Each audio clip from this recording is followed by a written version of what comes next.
Vamos começar com a nossa leitura de hoje.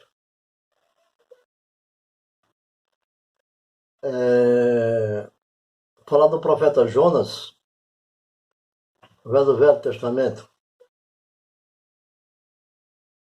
E o profeta Jonas é citado no livro de Reis, 2 Reis 14, 25.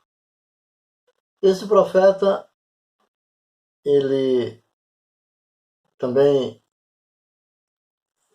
restituiu o termo de Israel desde a entrada de Ramate até o mar da planície, conforme a palavra do Senhor, Deus de Israel, o qual falara pelo ministério do servo Jonas. Jonas era filho do profeta Amitai, o qual era da cidade de Gat. E como todos nós sabemos, né, Jonas é um livro muito citado pelos povo evangélico. Mas eu não sei se nós vamos compreender um pouco. Nós vamos falar, primeiro dar um panorama aqui do que é Jonas. Quem foi Jonas? Por que Jonas? Por que Deus anunciou Jonas? O livro de Jonas, ele é um livro que cita coisas muito abençoadas. Jonas foi como instrumento de Jesus no Velho Testamento. Como alguém diz que Adão foi o primeiro, Jesus. Deus abençoou o povo de Nínive e mandou que Jonas fosse levá-lo à sua palavra, como o povo abençoado, se seguisse as coisas que Jonas ensinasse. Jonas ensinava a eles. E Jonas foi a Nínive para fazer a vontade do Senhor. O livro de Mateus também fala sobre as boas novas, né? Mas o livro de Jonas tem como autor o próprio Jonas. Ele é sido identificado como aquele Jonas de que se faz menção em 2 Reis 14, 25. Jonas faz menção lá em Reis, que diz assim, e também esse restituiu. Jonas também restituiu os termos de Israel. É citado no livro de 2 Crônica, 2 Reis. 2 Reis, na cidade de Ramate, até o mar da planície, conforme as palavras do Senhor. Ele era filho do profeta Amitai. E Jonas, como nós falamos agora há pouco, né? Ele é identificado como autor do seu próprio livro, faz menção na 2 Reis. Por outro lado, alguns críticos modernos recusam considerar a obra como uma narração de fato, julgando-as apenas como um conto religioso preparado com fins edificantes depois do exílio. Isto é, porém não se harmoniza com as referências de Jesus a Jonas. Mas esse livro, à exceção do capítulo 24, contém uma simples narrativa. Conta que Jonas, tendo sido enviado no cumprimento de uma missão a Nínive,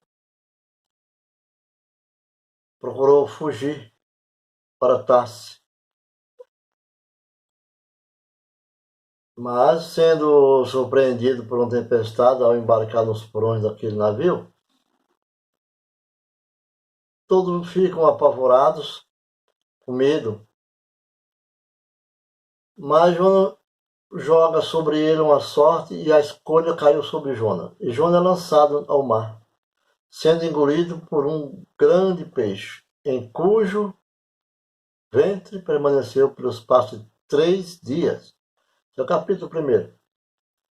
No fim dos 3 dos quais, pela sua oração fervorosa a Deus, é maravilhosamente salvo, lançado ao mar.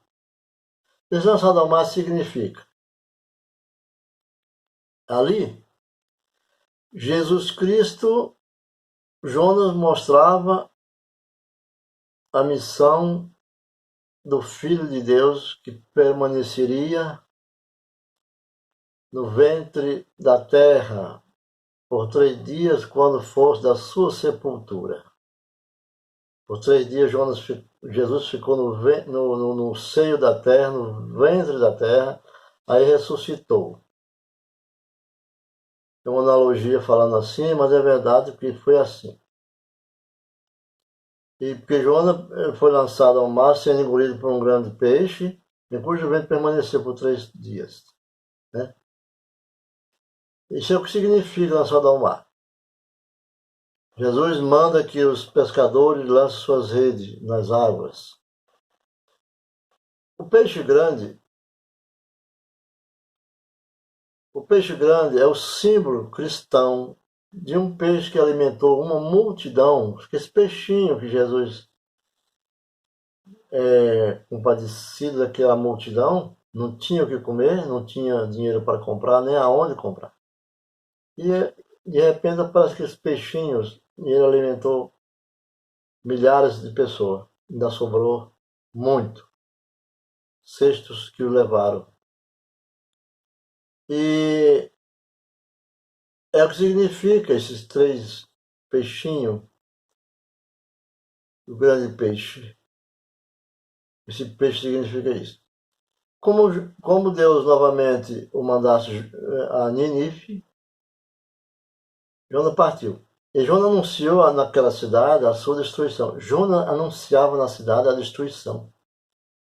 Jonas não pregava a palavra, ele pregava a destruição. Onde tem muitas igrejas que você está dentro dela, eles falam de destruição, de céu e de inferno, destruidor, devorador, queimador, laçador. Quer dizer, muitas igrejas pregam medo, e Jonas pregava o medo. Mas os ninivitas, acreditando nas suas palavras, ficaram com medo. E jejuam, oram e arrependem-se. Por isso são misericordiamente poupados. Oraram, jejuaram, arrependeram-se. São 3 coisas que eles fizeram. E Jonas ensinou a eles sobre esse alarde que Jonas fazia sobre eles. Imaginando que havia de considerar um falso profeta, desgosta-se daquele ato de divina misericórdia, vendo aquele povo jejuar, arrepender-se e orar. Jonas ficou pensativo e desejou morrer, porque ele não acreditava que ele era um profeta. E quando deixou a cidade, sentou-se a uma aboboreira, o abrigo. Essa aboboreira abriga, mas essa planta seca um pouco, em pouco tempo. Pelo que Jonas se entristece. Jonas se entristeceu. Deus me deu uma sombra nesse deserto e agora tirou. Lembrando que Jesus Cristo fala da figueira. Como exemplo, Jesus fala da figueira. Em seu ministério, Jesus fala da figueira. Que dá fruto e a que não dá. Então, todos já sabem, né? Deve ser lançada, cortada, lançada, queimada e lançada. Vamos lá. E então Deus lhe faz ver naquele fato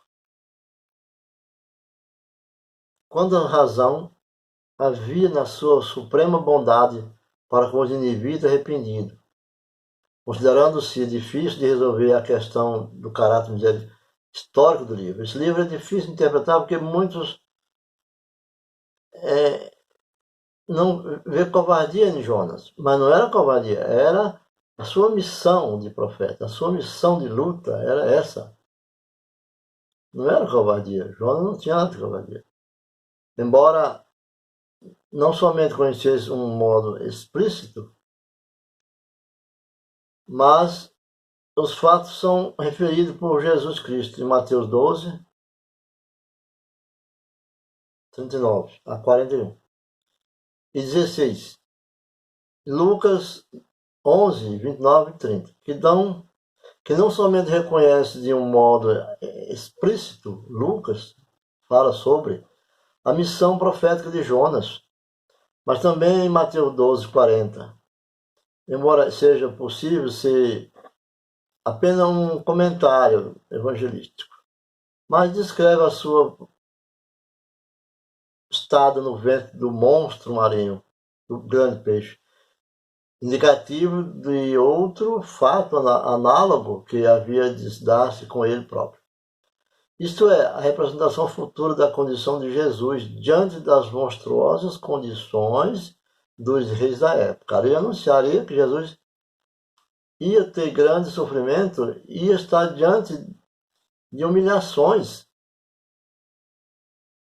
E assim Jonas elucidava, e depois de aludir à pregação do profeta em Nínive e ao arrependimento de seus habitantes, tem esta expressão.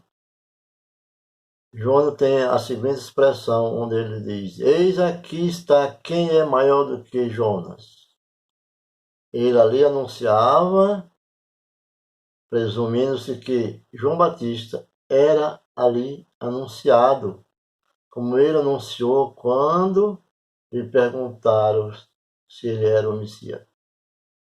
João Batista, o povo perguntavam se ele era o Messias.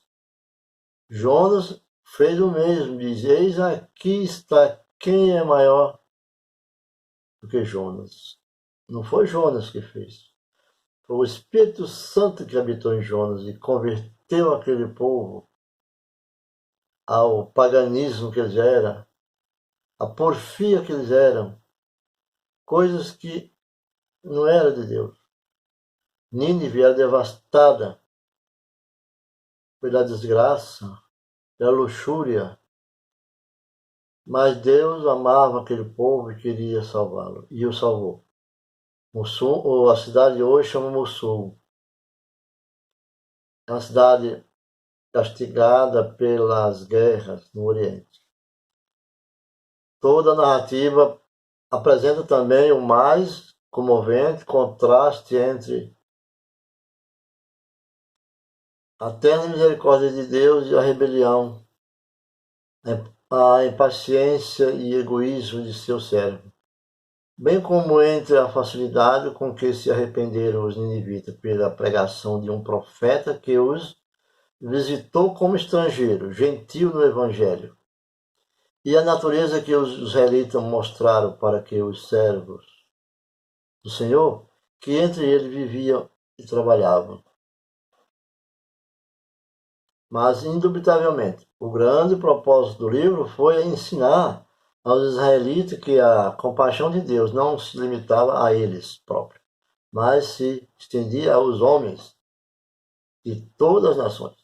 Esta escrito no Evangelho Sinótico, mas em Mateus 28, 19, cita: Ide pregar o Evangelho a todas as nações. Então, porque nós não somos mais israelitas, nós hoje somos gentios, pessoas que vivemos na era do tempo da graça.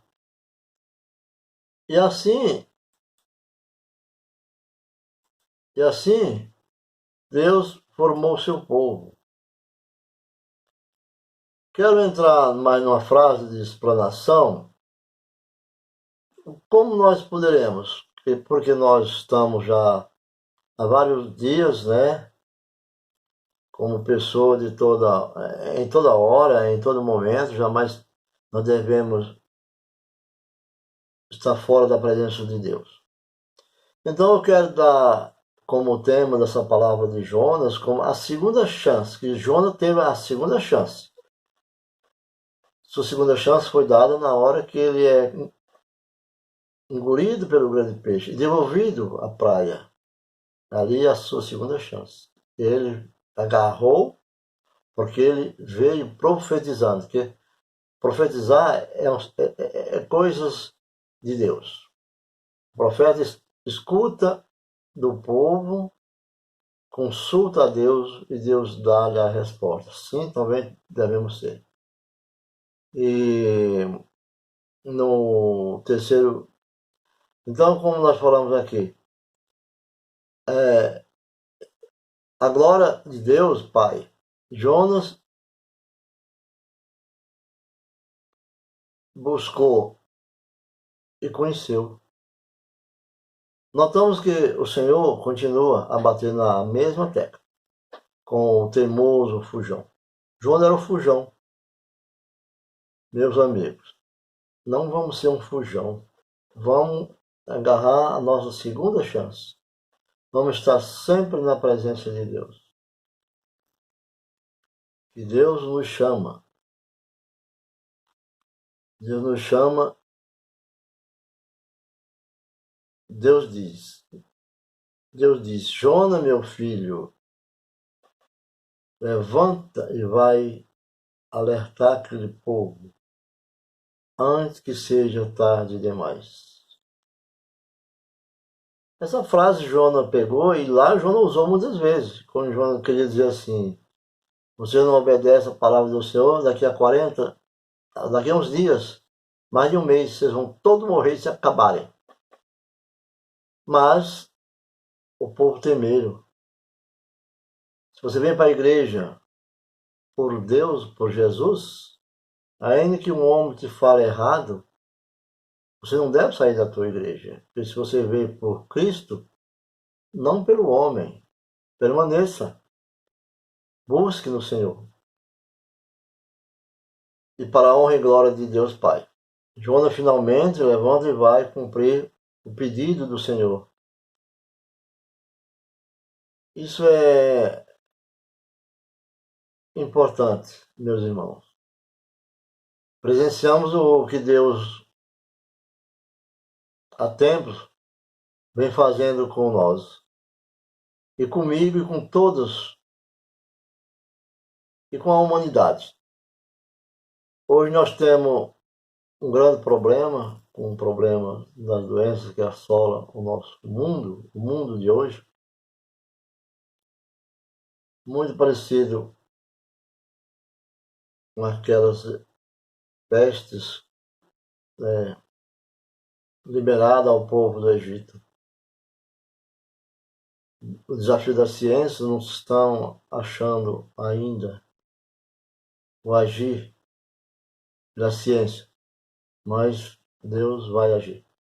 Algo que Ele insiste em oferecer a nós, como pessoa e como em toda hora, algo que você jamais terá, se não for na presença dEle.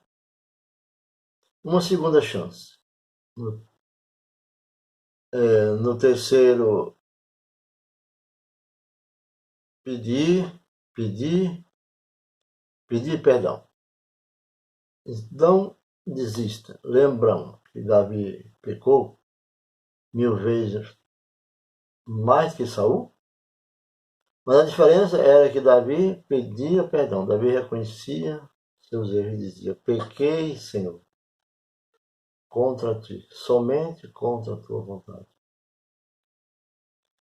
E levantando-se Jonas foi a Nínive, segundo a palavra do Senhor.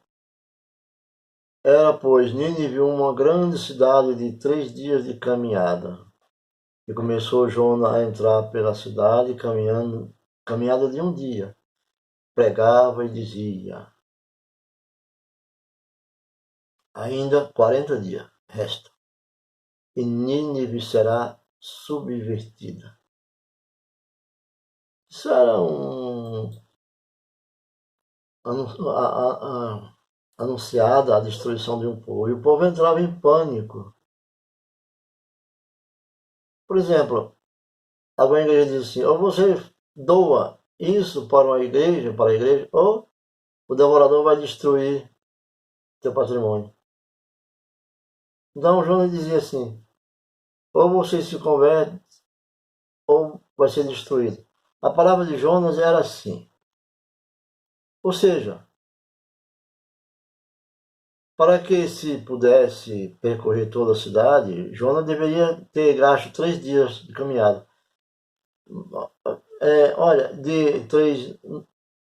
Minha gente, mas podemos ver que Jonas caminhou apenas um dia, ou seja, um terço da sua jornada, da sua missão, pois deveria levar a palavra a todos os habitantes de Nínive. E eu diria mais. Já vi isso em